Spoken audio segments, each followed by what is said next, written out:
Bonjour à tous, comment ça va bien? J'espère que vous êtes tous en pleine forme en ce week-end prolongé, n'est-ce pas? Eh bien, dans cette vidéo, on va parler de techniques et notamment de techniques de pulvérisation et on va parler des buses. Et oui, car c'est une pièce d'usure les buses, les amis.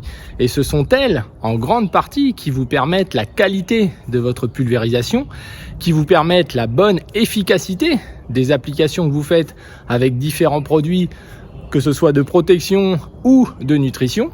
Donc dans l'idée du changement de ces pièces d'usure aujourd'hui, je vous en fais profiter et on refait un point sur cet élément sous-estimé, parfois un petit peu trop mis de côté, alors qu'il est sans doute le plus important de votre pulvérisateur.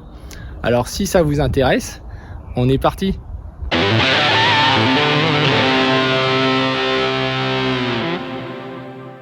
Alors en effet les amis, je profite de ce temps gris de ce week-end pour changer l'ensemble de mes buses sur mon pulvérisateur. C'est très important, car les buses finalement, ce sont des pièces d'usure. Les buses sont aussi les usines de fabrication de vos gouttes de pulvérisation. Donc quelles que soient les conditions, quelle que soit la pression, quelle que soit la vitesse que vous utilisez sur votre pulvérisateur, si vos buses ne sont pas en bon état, c'est catastrophique pour le résultat final. Il ne faut pas attendre de voir un jet qui vous semble pas très beau pour vous dire je change mes buses. Donc comme des pièces d'usure, ça se change régulièrement, tous les 2 ans, tous les 3 ans. Au regard de l'investissement, il ne faut pas tergiverser avec ça, vu l'argent que vous mettez dans votre pulvérisateur. Vous êtes d'accord avec moi, que ce soit de la nutrition, de la protection, ça coûte cher et donc il faut faire le mieux possible. Ensuite, le choix des modèles de buses. Donc, je vous mets en lien dans la description plusieurs vidéos qu'on avait fait sur les buses. Nous, on utilise principalement 3 buses qui nous semblent être des bons outils, puisque à chaque outil, il y a une fonction différente. On ne fait pas tout avec la même buse, c'est pas possible. Il y en a qui s'en rapprochent, mais en fait, on peut des fois améliorer encore les choses en choisissant une autre buse. Donc nous, on a 3 buses principales. Alors je vais commencer par la première, qui malheureusement est une buse réglementaire, qui doit être sur votre pulvérisateur. Ce sont les buses à injection d'air. Donc il existe dans les 3 grands constructeurs de buses, que ce soit Albuse, T-Jet, Lechler, qui pour nous sont les fabricants les plus reconnus, que c'est leur spécialité de fabriquer des buses. C'est un peu moins le cas de certains constructeurs, de certains grands groupes de pulvérisateurs qui vous mettent parfois d'origine des buses sur votre pulvé qui déjà neuves sont des mauvaises buses, pas régulières, voilà, des qualités moindres, et c'est important si vous voulez une bonne qualité de pulvé. Alors la première des buses, c'est la buse à injection d'air. Alors je suis un peu triste de vous la mettre en premier parce que c'est celle qui va faire la qualité de pulvérisation la plus inadaptée dans la majorité des cas. Pour nous, elle ne peut servir que pour l'application de produits racinaires, de la nutrition au sol et éventuellement le glyphosate. Sorti de ça, donc tous les désherbants racinaires, donc on va dire qu'après la moisson, faire vos glyphosates, désherber vos colzas en racinaires, je parle en prélevé, les céréales, c'est faisable. Sorti de ça, et au printemps, bien sûr, désherber vos maïs en pré, les betteraves, c'est possible pour le premier passage. Voilà, tout ce qui va être où il n'y a pas de plante présente, on ne cherche pas une bonne qualité de pulvé. Le glyphosate, c'est différent puisque lui, avec une goutte, il va avoir son efficacité, donc il est un peu moins délicat. Pourquoi? Parce que, on en a déjà parlé, mais pour moins faire de dérive, ces buses ont une entrée d'air ici, parfois c'est sur le côté, ça dépend des buses, qui permet de s'associer avec la goutte pour l'alourdir, la faire descendre plus vite, on va dire, en tout cas, et plus alourdie, elle va être moins sensible au vent, d'accord? Mais pour ça, il faut les utiliser aux bonnes pressions. Et il ne suffit donc pas d'avoir les bonnes buses pour faire une bonne pulvée si on n'utilise pas les bonnes pressions. Donc pour nous, les buses à injection d'air, ici, c'est une AIXR, et la nouveauté depuis quelques semaines, c'est qu'elle est aujourd'hui avec un matériau céramique, car les buses ont plusieurs types de matériaux. On va avoir le plastique qui est souvent moulé, qui est souvent de moindre qualité en termes de pulvérisation. Parfois, on n'avait pas le choix. C'est ça aussi les nouveautés, c'est pour ça que je vous en parle. Donc là, c'est la céramique qui arrive sur cette marque-là. Elle était présente sur mon pulvé en injection d'air avec la marque Albuse. Et donc, ça limite l'usure. Et on a, et là, c'est pour le coup, c'est vrai, puisqu'on la teste depuis 2 mois en expé pour toutes nos interventions de printemps. Là, et on voit vraiment une différence, même visuelle, à la qualité du jet. Donc ça, c'est quand même important. Et ça va nous permettre, je pense, d'améliorer la qualité de pulvérisation et une meilleure résistance à l'usure. Concernant les homologations, les buses de ce type-là ont une homologation en 110 degrés. 110 degrés, c'est l'angle que font les buses, d'accord? On a aussi du 80 degrés et on a des fabricants comme Lechler qui font du 90 degrés et du 120 degrés, histoire d'être différents. Nous, on préfère majoritairement pour l'ensemble des bus du 80 degrés, pour les bus classiques qui font des jets coniques comme ça, parce que ça se bouche moins, donc je vous laisse le lien en description, j'y reviens pas, mais pour nous c'est intéressant. Malheureusement pour les injections d'air, déjà ce modèle-là ne se fait pas en 80 degrés, et l'homologation les a faites en 110. Alors voilà, soit vous respectez purement la réglementation, en tout cas il vous faut un jeu comme ça, et il est utile. Il est utile si on l'utilise pour nous dans une pression d'usage de 3 bars mini, 3 bars maxi, on va guère au-delà. En dessous on fait des pâtés, donc c'est voilà, c'est pas ce qu'on recherche exactement. Et puis au-dessus, on va commencer à avoir de la dérive, puisque c'est physique. Plus la goutte est fine, plus ça dérive. Je vous rappelle qu'on recherche des gouttes pour une pulvérisation insecticide, fongicide, etc. de qualité de 250 micros en gros. Donc, une des buses qui nous va bien, là, surtout en ce moment, où on va arriver aux protections des épis, etc. La deuxième buse qui nous semble indispensable comme un outil sur votre pulvérisateur, c'est une buse miroir. C'est une buse miroir, donc je vous mettrai des images en gros plan. Donc avec une fente que l'on met à l'arrière, donc elle va cracher vers l'arrière comme ça, comme une queue de carpe de tonne à lisier, inversée. Il y a un petit point donc à l'avant, donc ça c'est important.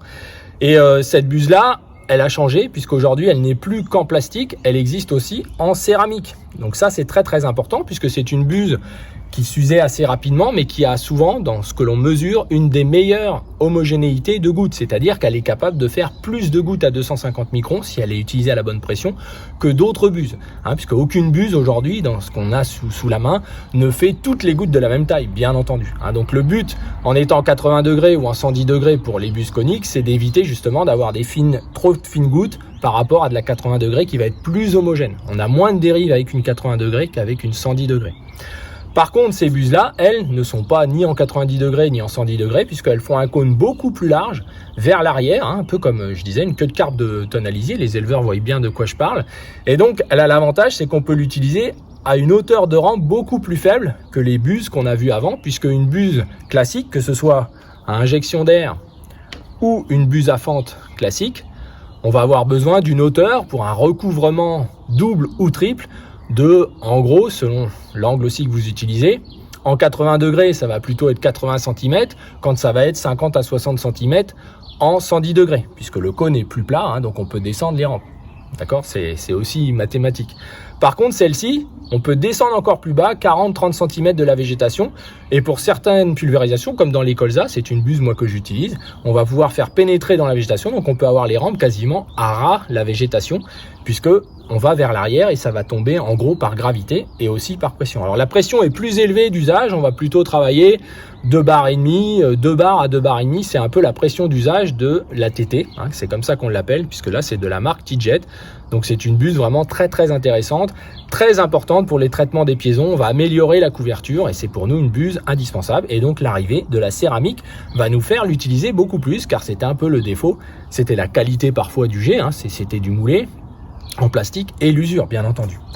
Et puis la troisième buse que beaucoup connaissent, puisque forcément, à force l'information elle circule, après c'est pas pour ça qu'elle est bien utilisée, mais pour nous c'est la buse à G-Plas qu'on appelle, il en existe de plusieurs marques. Celle-ci a la particularité dans la marque T-Jet, c'est le modèle XR, de pouvoir s'utiliser à une pression variable tout en gardant un jet de qualité, garder son bon angle. Donc là pour le coup on l'utilise en 80 degrés pour nous, parce que plus on réduit le volume d'eau, plus c'est intéressant. On a moins de bouchage, on a moins de fine, puisque sur la lèvre pincée de la fente, on peut créer plus de fines gouttes en 110 degrés, et ça se vérifie, et on est plus sensible au bouchage qu'en 80 degrés.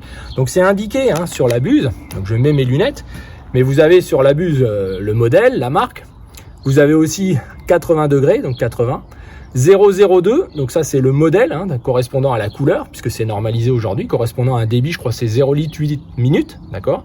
Et VS c'est le matériau, donc pour le coup là nous ici on utilise de l'acier inoxydable, parce que pour nous il est usiné, on a remarqué plus de précision par rapport à la céramique ou par rapport au plastique, puisque là il y a les 3 matériaux pour cette buse là, et on a remarqué aussi qu'en compromis prix-usure, c'était pour nous le meilleur compromis, c'est le cas de le dire.